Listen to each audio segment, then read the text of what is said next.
Hello everybody, welcome to Everest Coaching Institute. Today we will discuss class 11th statistics. Topic name is functions and importance of statistics. बच्चे इसके बीच में मैंने starts की आपको basics की एक वीडियो ऑलरेडी मैं अपलोड कर चुकी हूँ. इस वीडियो में उसमें हमने स्कोप वगैरह सब कुछ डिस्कस किया. अब हमने फंक्शंस एंड इम्पॉर्टेंस डिस्कस करनी है. फॉर दिस आपको इजीली समझ आ जाए इसलिए हम फिर से इसमें एक बार स्टार्ट्स का मीनिंग क्या है ओवरव्यू लेंगे. So what all we will learn from this studying this chapter is meaning of statistics, functions of statistics and importance of statistics in economics. हमने ओवरऑल नहीं देखनी है, हमने सिर्फ इकोनॉमिक्स का ही आपके सिलेबस में इकोनॉमिक्स के ऊपर में क्या स्टार्ट्स की इम्पोर्टेंस है वही है. So we will discuss only this in this video. ठीक है. So first of all we will discuss what do you mean by statistics. मैं आपको ओवरव्यू दे रही हूँ, इसकी पूरी डिटेल्ड आपको डिस्क्रिप्शन मैंने अलग वीडियो अपलोड की हुई है, उसमें आपको मिल जाएगा. So what is statistics? Statistics is a method of taking decisions on the basis of numerical data. Stats को हम क्या कहते हैं? ये एक ऐसा मेथड है ऐसा मेथड है जिसमें हम डेटा कलेक्ट करते हैं. जो हम डेटा कलेक्ट करते हैं वो और एक न्यूमेरिकल फॉर्म्स में होता है, नंबर्स में होता है. मतलब ठीक है, वो इसलिए नंबर्स में हम लेते हैं ताकि हम उसके अकॉर्डिंगली हम डिसीजंस ले सकें. वो इतना अच्छा प्रेजेंटेबल फॉर्म में डेटा स्टैट्स में कलेक्ट होता है, पूरा वो अपने टूल्स वगैरह लगा के एनालाइज होता है, so that we can easily take decisions on this. Even a layman can understand the data collected in stats. ठीक है. So for your further simplicity stats can be defined in two ways में stats को हम define करते हैं, singular sense और plural sense. So सबसे पहले we will discuss singular sense.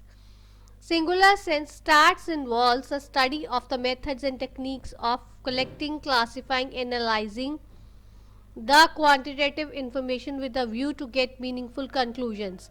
Singular sense में हम statistics को क्या कहते हैं, वो उसमें हम सारे वो methods study करते हैं और वो टेक्निक सारी हम स्टडी करते हैं जो हमने डेटा कलेक्ट करने हैं. अब डेटा की बात कर रहे हैं हम इसमें स्टार्ट्स में, तो हमने कैसे डाटा को कलेक्ट करना है, उसमें कौन से मेथड्स यूज़ होंगे, कौन सी टेक्निक्स यूज़ होंगी, कैसे उनको क्लासिफाई करना है, फिर उनमें हमने उनको कैसे उनको समझना है, इंटरप्रेट करना है, एनालाइज करना है ताकि हम इजीली उसमें से कोई कंक्लूजन निकाल सके.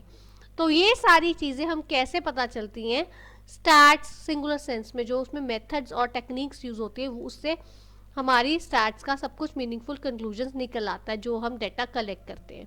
क्योंकि ऐसे डेटा कलेक्ट किया हैज़ नो मीनिंग. आप सिंपल डेटा कलेक्ट कर रहे हो, जब तक आप उसमें से कोई आप कंक्लूजन नहीं निकाल रहे हो तब तक उसका कोई यूज़ नहीं है. सो स्टैटिस्टिक्स क्या करती है, वो जो डेटा कलेक्ट करती है वो प्रॉपर मेथड से कलेक्ट करती है, उसको क्लासीफाई करती है और उसको एनालाइज करती है, प्रॉपर कंक्लूजन निकलते हैं उसके बीच में इजीली, सो डैट हम एक उसमें से कोई मीनिंगफुल डिसीजन हम ले सके. ठीक है ना. हमने अगर कोई हमारी प्रॉब्लम है तभी हम डाटा कलेक्ट करेंगे, वो डाटा जो हम कलेक्ट करेंगे उस डाटा से हम कोई कंक्लूजन पे आए, वो स्टैट्स हमारी हेल्प करती है. Now next comes statistics in plural sense. Plural sense में स्टैटिस्टिक्स क्या होती है? देखो, अब statistics means numerical facts and figures which have been systematically collected for a definite purpose in any field of study. आजकल बेटा जो स्टैटिस्टिक्स है वो हर फील्ड में यूज़ होती है. आप किसी फील्ड का नाम लो, हर फील्ड में स्टैट्स हमारी यूज़ होती है. वो कहता है कि जो प्लूरल सेंस में हम स्टैट्स को क्या कहते हैं, क्या डिफाइन करते हैं, वो एक न्यूमेरिकल फैक्ट्स और फिगर्स है जिनको हम सिस्टमैटिक एक मेथड से, प्रॉपर प्रोसीजर से कलेक्ट करते हैं. क्योंकि हम किसी भी चीज़ को जब हमने कलेक्ट करना है तो उसके लिए हमारा कोई पर्पस होता है कि हमने करना है उसके लिए. आप भी अपने उसमें कोई काम करते हो तो आपका भी एक पीछे एम होता है. अब आप let us solve an example. अब जैसे आप क्लास में आप स्कूल जाते हो, आप पढ़ते हो. आप क्यों पढ़ते हो? To acquire knowledge. आपको नॉलेज आए, आपको उसके कॉन्सेप्ट्स क्लियर हों, सो डैट बड़े हो के आप अच्छा अर्न कर सको, अपनी लाइफ स्पेंड कर सको। ठीक है, ऐसे ही स्टैट्स में जो हम डेटा कलेक्ट करते हैं उसका एक कोई हमने प्रॉब्लम को सॉल्व करना होता है, कोई हमारा पर्पस होता है जिसको हमने अचीव करना होता है, वो किसी भी स्टडी में हो सकता है, राइट। तो ये हमारा स्टैटिस्टिक्स का मैंने आपको मतलब बताया in singular sense and in plural sense. Now एक one thing you have to keep in mind, this is very important, जो नीचे लिखी हुई है, all statistics are data but all data are not statistics. अब ये ना हो कोई भी आप डेटा उठा रहे हो आप बोल दो कि ये स्टैटिस्टिक्स है, नो no. जो भी स्टैटिस्टिक्स होगी वो सब में एक डेटा होता है, पर जो कोई भी डेटा होता है वो एक स्टैटिस्टिक्स नहीं होती है। ये बहुत इंपॉर्टेंट है जिसमें बच्चे मिस्टेक कर देते हैं। अब जैसे मान लो देखो, अब डेटा है, आपने किया कि एक डॉग है, dog has 4 legs, 2 eyes, 2 ears, 1 tail। इसका कोई मतलब है? आपने कोई कंक्लूजन निकालना ही तो सबको ही पता है। बट हाँ, अगर आप बोलो कि आपकी क्लास में जो बच्चे पढ़ते हैं उनकी average weight near about 35 to 40 kg है, उसका कोई मतलब निकलता है, या उनकी हाइट जो है वो आप लगा लो 5'5", 5'6", कुछ ऐसी है, so it serves a purpose. 40-45 kg weight है आपका, या आपकी हाइट इतनी है 5'10" है, बॉयज़ की 5'10" है, 5'11" है, गर्ल्स की 5'4", 5'5" है, सो उसका एक मतलब है, so that is a statistics. ठीक है, अब जो मैंने पहले एग्जांपल दी थी कि एक डॉग के 4 legs है, 2 ears है, 2 eyes है, 1 tail है, उसका कोई वो डेटा है बट वो स्टैटिस्टिक्स नहीं है, क्योंकि जो मैंने आपको क्लासरूम की एग्जांपल दी है उससे you can draw conclusions from it, आप कंक्लूजन्स निकाल सकते हो। जो आपको मैंने डॉग वाली एग्जांपल दी है उसमें आप कोई कंक्लूजन्स नहीं निकाल सकते। ठीक है, सो ये था मीनिंग ऑफ स्टैटिस्टिक्स। अब हम चलते हैं फंक्शंस पे। फंक्शंस ऑफ स्टैटिस्टिक्स में ये देखो, हमारे जो फंक्शंस हैं मैंने आपको लिखे हुए, expression of facts in number. सबसे पहला हमारा क्या फंक्शन है कि स्टैटिस्टिक्स में expression of facts in numbers. जो भी हमारा स्टैटिस्टिक्स में हम डेटा कलेक्ट करते हैं वो हमारा एक फैक्ट्स के ऊपर होता है, मीन्स फैक्ट्स के ऊपर मतलब आपने अपने मनगढ़ंत नहीं होता, वो रियलिटी में जो होता है उसके ऊपर होता है, और वो नंबर्स में हम कलेक्ट करते हैं। जैसे आपको एक मैं एग्जांपल देती हूँ, आपके डोर टू डोर जब हमारी पॉपुलेशन सेंसस होनी होती है, डोर टू डोर आपके घर में आते हैं पीपल सर्वे करने के लिए कि आपके घर में कितने मेंबर्स हैं, कितने मेल्स हैं, कितने फीमेल्स हैं, कितने चिल्ड्रन हैं, और उनकी क्या एज है, ये सब कुछ पूछते हैं। तो वो क्या होता है, ये वो जो डेटा वो लेते हैं वो सारा नंबर्स में आता है, एज भी नंबर्स में, मेल फीमेल भी नंबर्स में, उन उसके बाद में चिल्ड्रन भी नंबर्स में। तो ये सारे एक्सप्रेशन जो हैं, ये जो हमारे फैक्ट्स हैं, ये वो अपने तरफ से तो नहीं लिखते हैं। अगर घर आपके घर में 4 मेंबर्स हैं तो अपनी तरफ से तो नहीं वो 6 मेंबर्स लिख लेते हैं। आपके घर में अगर 4 मेंबर्स हैं तो वो 4 ही शो करते हैं। सो ये जो फैक्ट्स हैं, ये आ गया फर्स्ट पॉइंट आपका, जो फैक्ट्स हैं वो नंबर्स में एक्सप्रेस होते हैं। Next come simple representation. ये स्टैटिस्टिक्स का बहुत इंपॉर्टेंट फंक्शन है कि all the facts, all the data which are collected, जो भी हम डेटा कलेक्ट करते हैं, कॉम्प्लेक्स डेटा जो आता है, जो अब जैसे अगर आपको आप मान लो फॉर एग्जांपल आपकी लोकेलिटी में जितने लोग हैं उन आपको डेटा ऐसा मिल गया कि इस घर में इतने मेंबर्स हैं, इनकी इतनी एज है, इतने मेल्स हैं, इतने फीमेल्स हैं और इतने बच्चे हैं, राइट। आपकी लोकेलिटी में 20 हाउसेस हैं फॉर एग्जांपल, तो वो 20 हाउसेस की उन्होंने आपको ऐसे उन्होंने स्लिप्स दे दिए कि इतने इस घर में इतने मेंबर्स हैं, इस घर में इतने मेंबर्स हैं। ऐसे आपके लिए बहुत डिफ़िकल्ट हो जाएगा उसको आप एनालाइज करो, अंडरस्टैंड करो। सो वो क्या करता है, स्टार्ट्स इसके लिए क्या करती है, जितने जो आपके कॉम्प्लेक्स डाटा आपको मिले हैं इनको वो बड़े सिंपल फॉर्म में प्रेजेंट करेगी। कैसे प्रेजेंट करती है, अब जैसे मैंने आपको भी एग्जांपल दी है कि जो इतने अगर 20 फॉर एग्जांपल 20 जैसे हमने एग्जांपल ली ना कि 20 हाउसेज हैं और उसमें उतने मेंबर्स हैं, वो डेटा उसने अलग अलग जब दिया उन्होंने तो उसका कोई यूज़ नहीं है।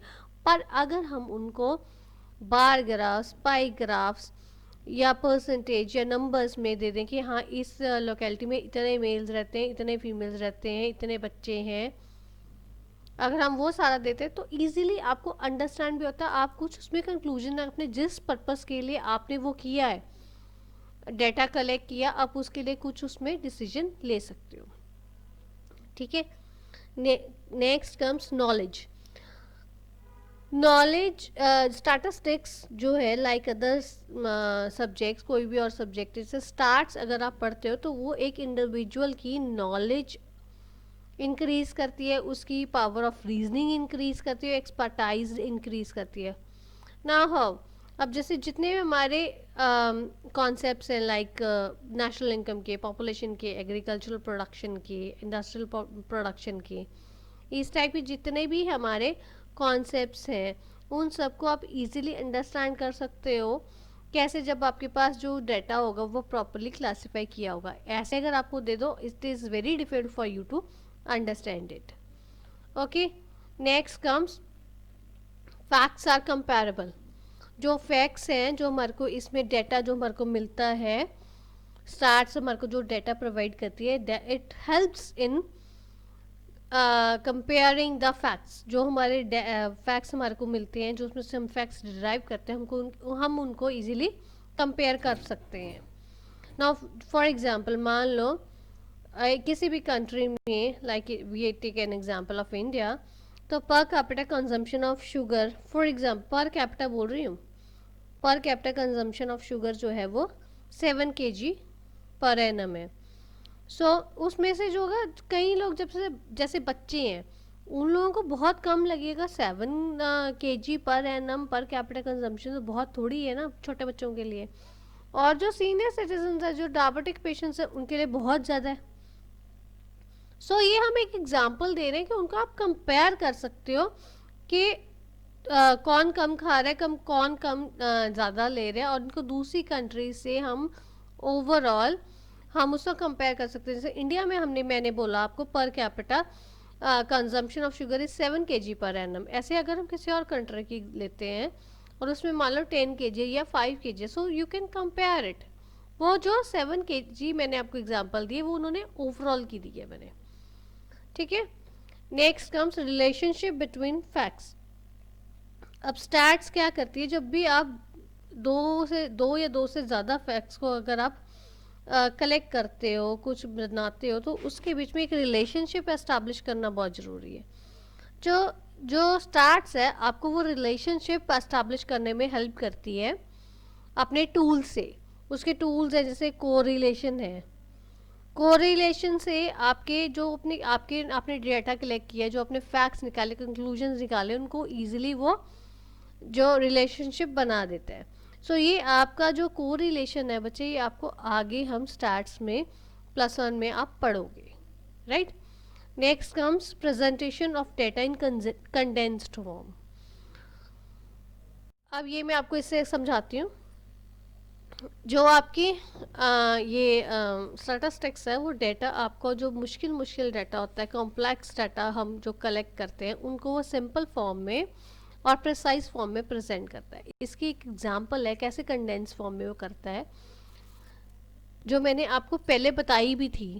ओरल आपको मैंने आपकी लोकेलिटी में कितने लोग रहते हैं और वो उन लोगों की जो एज है, आपके एक घर में कितने मेंबर्स हैं, वो वाली एग्जांपल दी थी। वो उसी तरह की एग्जांपल है, ये मैं आपको एक्सप्लेन कर रही हूँ, right. Now for example 80 students of a class 11th, आपकी क्लास में 80 स्टूडेंट्स हम एग्जांपल लेते हैं, उनके मार्क्स आए हैं रेंजिंग बिटवीन 0 to 60, 0 to 60 के बीच में मार्क्स आए हैं। Statistics presents marks in simple and easy manner. Teacher के लिए एक वो देखना कि उनकी क्लास की क्या परफॉर्मेंस है, या प्रिंसिपल के लिए देखना कि क्लास की क्या परफॉर्मेंस है, ऐसे तो बहुत मुश्किल है। तो अगर हम उसको स्टैट्स का जो डाटा हमने कलेक्ट किया है, अगर वो स्टैट्स के टूल्स को हम यूज़ करें, मेथड्स को यूज़ करें, और उसको हम प्रिसाइज और कंडेंस फॉर्म में प्रेजेंट करें, तो वो ईजी होता है। अब ये देखो स्टैट्स क्या करती है। स्टैट्स में आप पढ़ोगे क्लास इंटरवल्स में यूज़ होते हैं, आगे मैं आपको करवाऊंगी। तो इसमें देखो, ये देखो, अब ये को मार्क्स है, नंबर ऑफ स्टूडेंट्स है। मार्क्स जब हमारे 0 to 20, कितने बच्चों के 0 to 20 के बीच में रेंज करते हैं, वो 25 स्टूडेंट्स हैं। 21 to 40, 40 स्टूडेंट्स हैं। 41 to 60, 50 स्टूडेंट्स हैं। तो टोटल कितने आए हैं बच्चे? 80 स्टूडेंट्स हो गए ना। 80 स्टूडेंट्स में इसमें आप इजीली कंक्लूजन निकाल सकते हो कि जो ज़्यादा बच्चे हैं, 50% स्टूडेंट्स जो रिलाई करते हैं 21 to 40 मार्क्स के बीच में, उससे कम वाले बच्चे भी कम है, और जो अच्छे बच्चे हैं जिनके मार्क्स ज़्यादा आते हैं, 41 से ज़्यादा मार्क्स हैं, वो हमारे सिर्फ 15 है। सो teacher can make conclusion from this कि हाँ, ये आप इजीली आपने जो डाटा कलेक्ट किया आराम से उसको वो इंटरप्रेट कर सकते हैं। ठीक है, ऐसे स्टैट्स हमारी हेल्प करती है कंडेंस फॉर्म में डाटा को प्रेजेंट करने के लिए। अब हम डिस्कस करते हैं बच्चे इम्पॉर्टेंस। नाउ हमारे फंक्शंस हो गए, अब हमने importance of statistics in economics हमने डिस्कस कर। सो पहला आता है हमारा, economic problems are quantitatively expressed. ये मैंने आपको बच्चे अभी इम्पोर्टेंस में भी बताया कि जो भी आपकी इकोनॉमिक प्रॉब्लम्स होती हैं वो क्वांटिटेटिवली एक्सप्रेस्ड होती हैं, फिगर्स में एक्सप्रेस होती है। उसमें आपको बताया था कि डेटा जो है वो हमारा फिगर्स में एक्सप्रेस होता है। अगर मान लो आप कोई भी प्रॉब्लम ले रहे हो जब आपका डेटा, आप कोरिलेट कर रही हूँ मैं उसको, जब आपका डेटा आपका फिगर्स में एक्सप्रेस हो रहा है, तो कोई भी इकोनॉमिक प्रॉब्लम है, let it be unemployment, price rise, so what ever it is, economic कोई भी प्रॉब्लम है, तो उसमें उसको वो क्वांटिटेटिवली नंबर्स में एक्सप्रेस करता है। अब जैसे अब मैंने आपको एग्जांपल दी अनएम्प्लॉयमेंट की। अनएम्प्लॉयमेंट में जैसे उन्होंने वो बता देती है, हमारी जो स्टार्स जो डाटा कलेक्ट करते हैं, हमारे को पता चल जाता है कितने परसेंट जो है रूरल अनएम्प्लॉयमेंट है, कितनी परसेंट अर्बन अनएम्प्लॉयमेंट है, और टोटल हमारी कितनी परसेंट अनएम्प्लॉयमेंट है। सो ये हमारे को ये सारे जो है वो स्टैट से पता चल जाता है। Next comes comparison. कंपैरिजन में के लिए बहुत अच्छा है स्टैट्स, बहुत अच्छा एक सब्जेक्ट है जो आपकी स्टैट्स इकोनॉमिक्स में कुछ कंपैरिजन्स के लिए करने के लिए बहुत ईजी है। अब जैसे मान लो आपने पढ़ा होगा इकोनॉमिक्स में कि there are 3 sectors in an economy, primary sector, secondary sector and tertiary sector.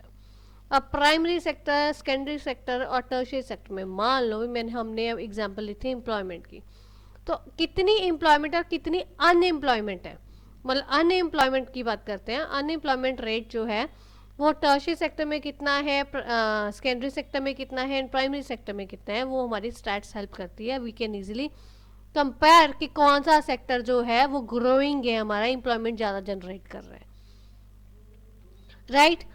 Next comes finding out cause and effect relationship. Cause and effect relationship हमारे को फाइंड आउट करने के लिए इकोनॉमिस्ट ने, अगर कोई कॉज एंड मतलब कोई प्रॉब्लम है, उसमें उस प्रॉब्लम का क्या कॉज है और उसमें क्या इफेक्ट रिलेशनशिप है किसी डेटा का, उसमें इकोनॉमिस्ट जो है स्टैट्स की हेल्प लेते हैं, राइट। इससे क्या होता है, जैसे कोई आपकी प्रॉब्लम, मान लो कुछ भी आप प्रॉब्लम ले लो, जैसे मैं आपको एग्जांपल देती हूँ कि इकोनॉमी में प्रोडक्ट, कोई भी प्रोडक्ट ले लो, let the product be X. X product की डिमांड ज़्यादा है।